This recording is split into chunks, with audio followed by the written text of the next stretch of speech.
Ladies and gentlemen, as we all know, the winners of the $5 million Breeders' Cup Classic were the connections of American Pharoah, and we're so glad to be joined by a few of them now. Racing manager Justin Zayat, winning jockey Victor Espinoza, and winning owner Ahmed Zayat. And we will hope to be joined by Bob Baffert shortly. I'm sure you all saw it's a little bit of a mess trying to get down here, but we're going to go ahead and get started. We know people are on deadline. Ahmed, I want to start with you. Congratulations. Amazing finish to an incredible career. Just tell us what's going through your head right now and for the past 20 minutes or so. What could you say? I mean, what a horse. The kindest, friendliest, happiest, easiest, most brilliant horse I've ever seen in my life. We've been very privileged. We owe American Pharoah everything. Us, the Zayats, the Bafferts, his groom, all of us. He is just once in a lifetime. I said it once and more than once, that this race was only about American Pharoah. We want him to go out as a winner, just for the horse.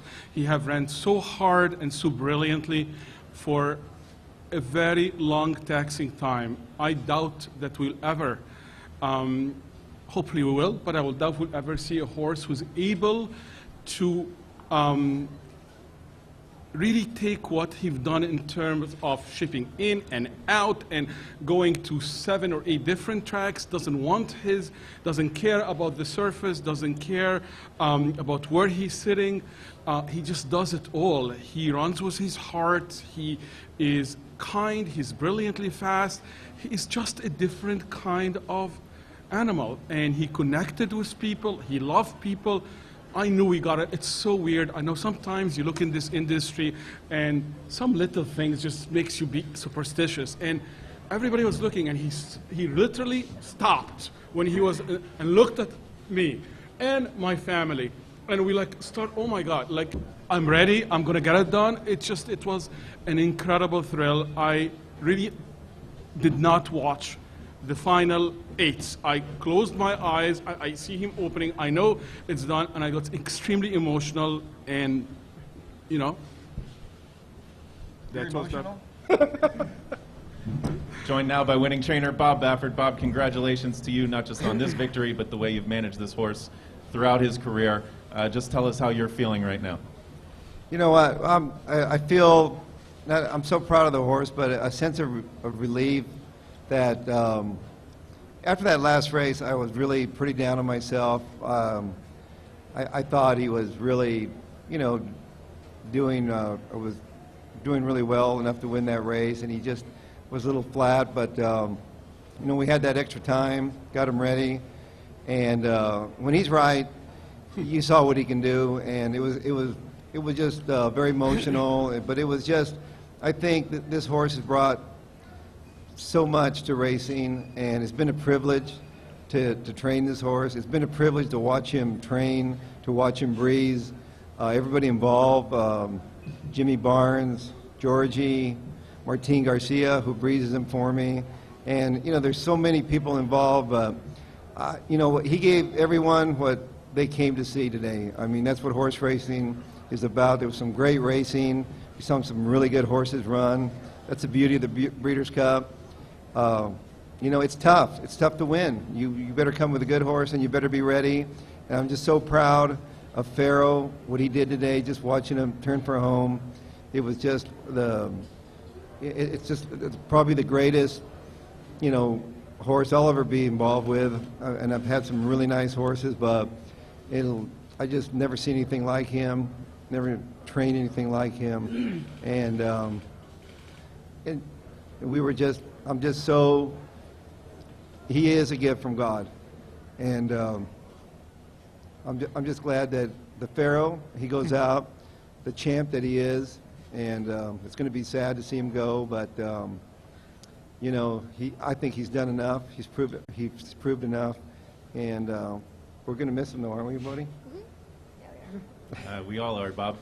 Victor, could this race have unfolded any more closely to the plan I imagine you had going into it? Yeah, I was ready for it.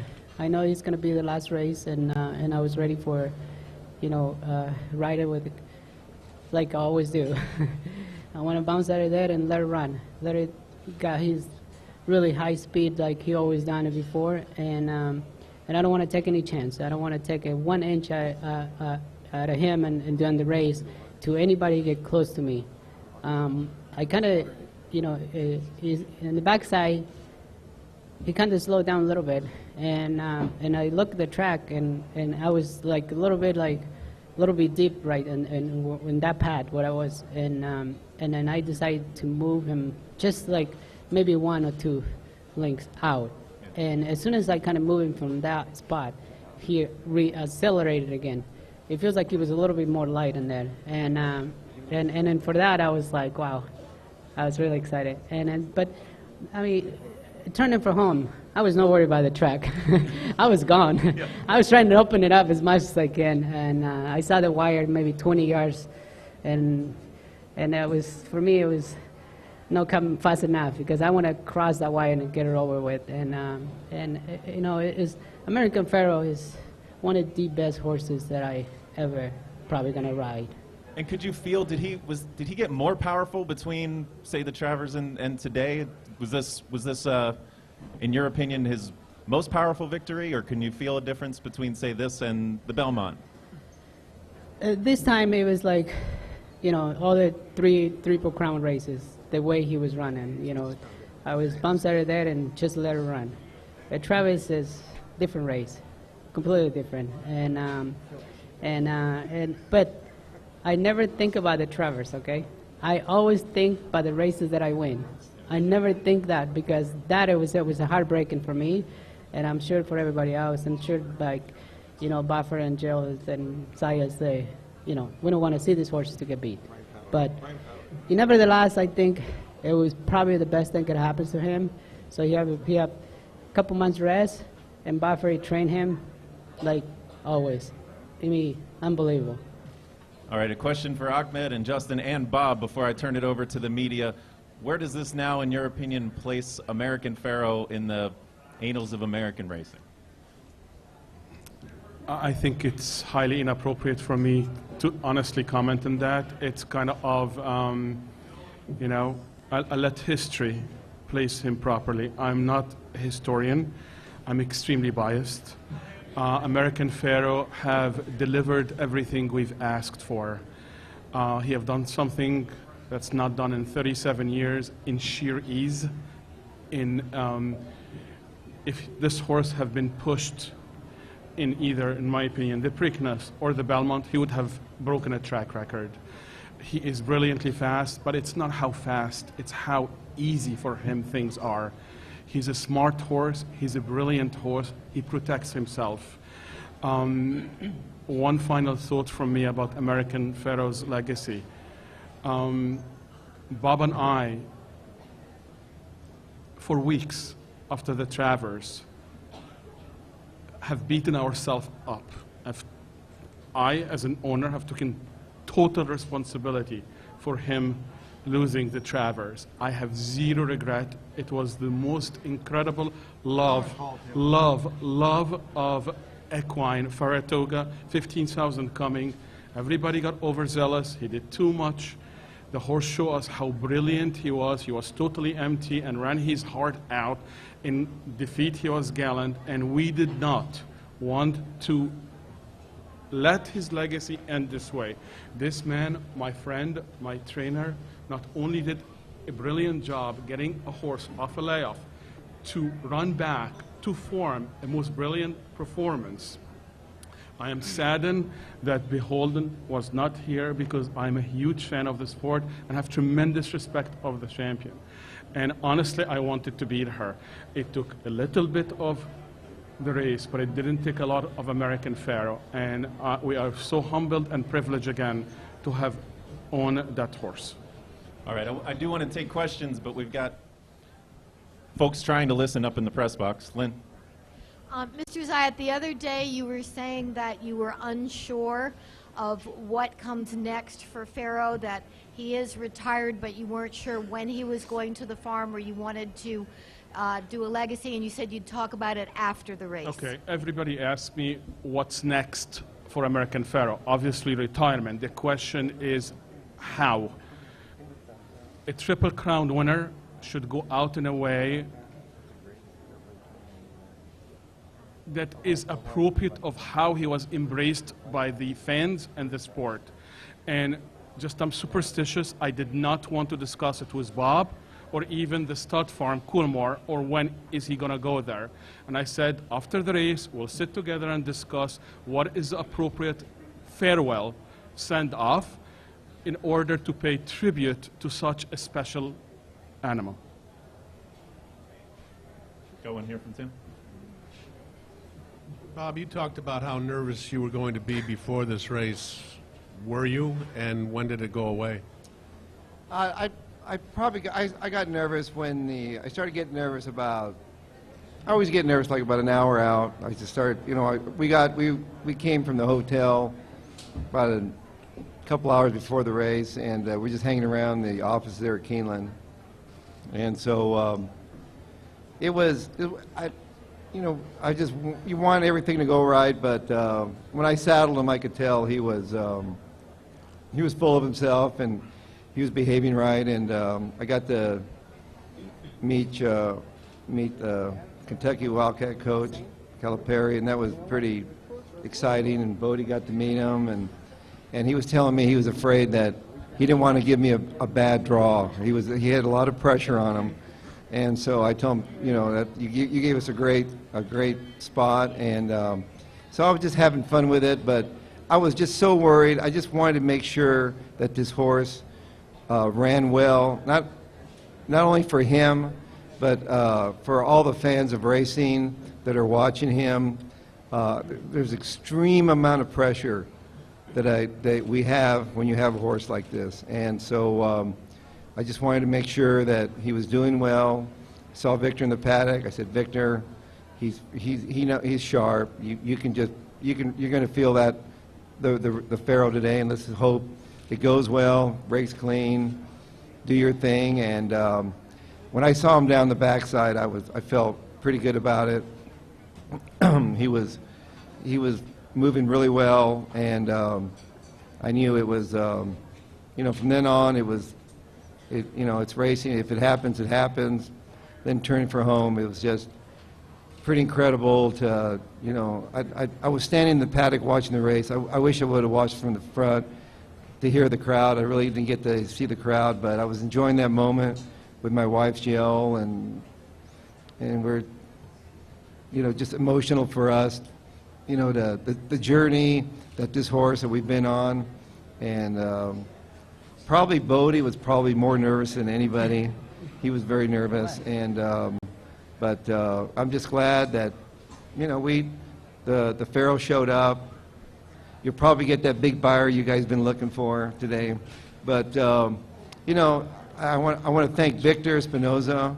He really played a huge part, because he didn't, all those big races, he just didn't let them out. He saved something, and we had it today.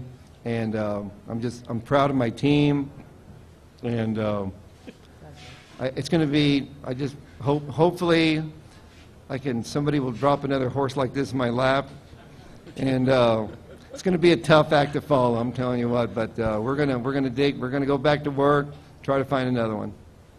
If you have a question, hold off until we can get the mic to you. And before the next question, Justin, maybe we'll get your reaction now that the racing career of American Pharoah is over. To sum it up, he's unbelievable. I've never seen anything like it. You know, all year we were pressured, you know, first to make it onto the Derby Trail. Everything had to go exactly right, and, you know, thank God it did. And, you know, same up to the races. You know, you come out of the Travers, and we're thinking, you know, what's next for American Pharoah? You're the same horse, and, you know, we took him back home. Bob told us, this horse does not look like he wants to retire right now. There's no chance. And we sat down with Bob, and, you know, he said, I'm going to prepare this horse, and he's going to be ready to roll. And, you know, all week, Bob was so confident in this horse. You could just see how relaxed he was. He was joking around with us all week. He knew he was ready to roll. So, you know, I felt great. And to me, American Pharoah, he's the greatest horse I've ever seen. And, you know, I don't think I'll see anything like him ever again. I am addressing this to the Zayat family. You could have retired him after the Travers, but you took on a new challenge, and you were able to meet the challenge. And the racing fraternity in America thanks you for it. Thank you very much. And this question is for Mr. Bob Baffert. The other day you said, this horse lifts my spirits. You were a kind of a plain-spoken man, but you sounded rather philosophical. Now I want you to talk for a moment about American Pharoah not as a horse, but as an individual. As a what? An individual. Yeah, the thing that makes this horse so special, and first of all, he's so spoiled because he's such a kind horse, but he's got a great mind. He's got, you've seen the way this horse, he takes his track with him. He ships, he flies, he goes everywhere. There's no excuse. He just goes, and he shows up. And that's an incredible individual. I mean, I've had horses that were maybe just on a given day they were as fast as him, but they had a small window, and his window has been wide open the whole time. It's something that that we realized this spring what an incredible animal he is, and so I think it's something that you know, I grew up. You know, to me, Secretariat was the greatest horse I ever saw. You know, and watch run, and just to be close to him or in the same sentence as him, to me, as a horse trainer, you know, it makes me feel like when people come up to me, I can't judge how great he is or whatever, but I know by training I've had some really good ones, and he is just incredible. Completely, his mechanics are totally different than any horse I've ever had. I even tried to get Todd Pletcher to walk him the other day. I said, Todd, walk this horse. He's in my schedule.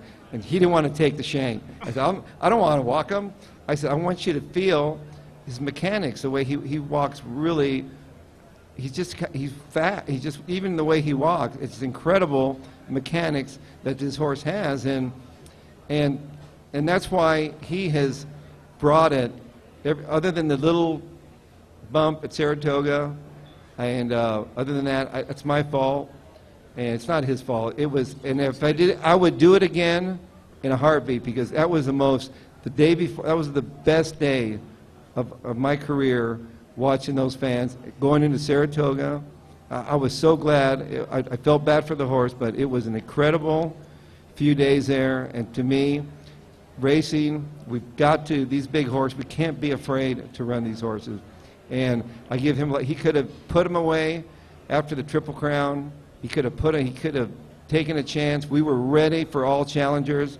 Unfortunately, you know, the field weakened, but that's the kind of horse. He's that strong of a horse that, you know, we call him, he's Hickory, whatever, you know, but it was like my friend Wayne Lucas, who to me is one of the greatest thoroughbred trainers of all time. I wanted to be like Wayne all my life. Wayne. And Bob, Wayne has something to say. Bob, is this on? Bob, on behalf of every one of us that get up in the morning and train horses, I want to congratulate you, Victor, on an extraordinary job. You were absolutely masterful. You had him trained to the minute. I knew he'd break their heart at the half-mile pole, and he did it, but you had him ready. And on behalf of every trainer that gets up and tries to make a living, I want to congratulate you. You've been wonderful. Thank you. That was pretty extraordinary. Who else has a question?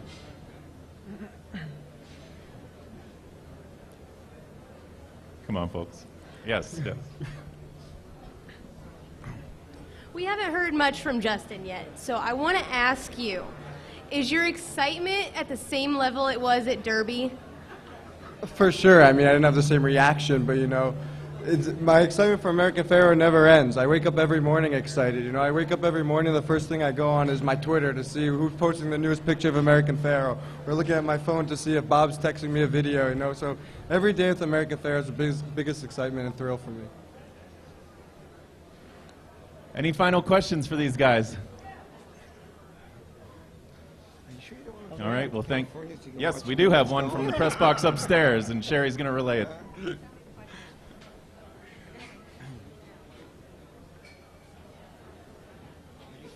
Well, no questions. I want to add. Go ahead.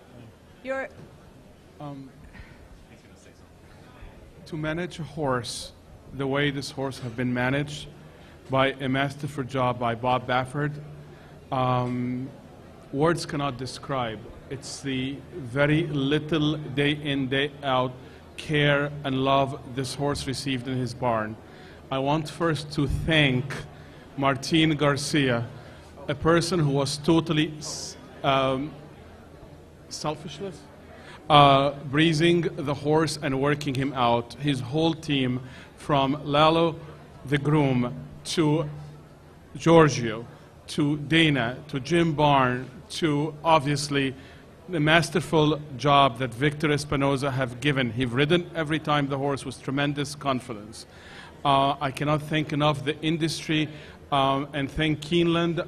I walk in here and every single person I met at the door coming in, not executive, not top guys, but simple people who are working the gates.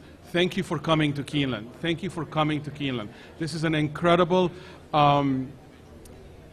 appreciation of race comers and appreciation of the fans coming in.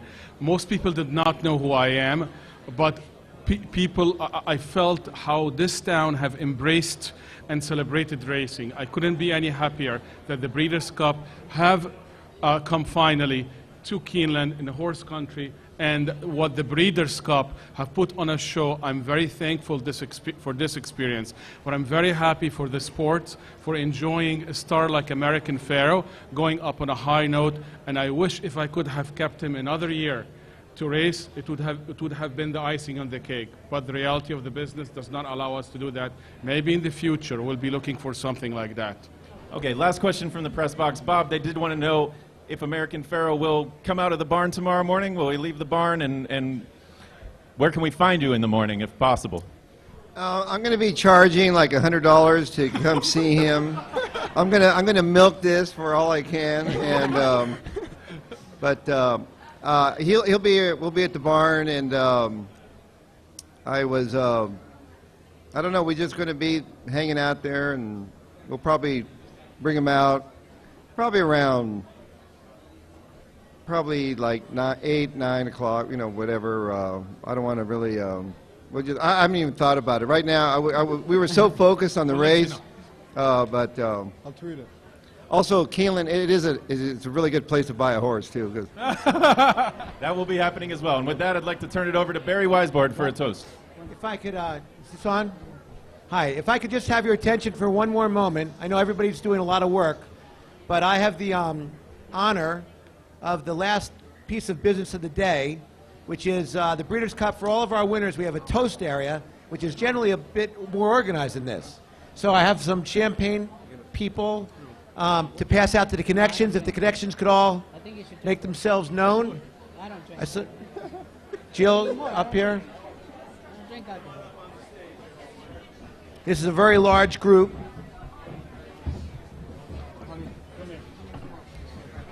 Okay. So this is, there's a little bit of duty here from the Breeders' Cup perspective, but I have to say for you all that this is very personal for me. I've been very close with the Zayat family since Mr. Zayat hired my son away from me early on in his career. Thank you very much for giving him his start. And Bob Baffert and I and Jill and family have shared many special moments in the horse racing business over many, many years. So this isn't work, this is fun. And so from everybody at the Breeders' Cup, our members and our directors, our nominators, our sponsors, we want to thank you for this incredible experience that you delivered today. But more than that, Bob and Ahmed and families, we want to thank you for the access and the beauty that you displayed and the way you treated the public with this horse and all the good that you did for racing this year. I've had the chance to tell you both of this personally, but in front of everyone and for the Breeders' Cup. Not just today was a great moment, but you were a great moment from start to finish. And for all that, we want to say thank you and congratulations.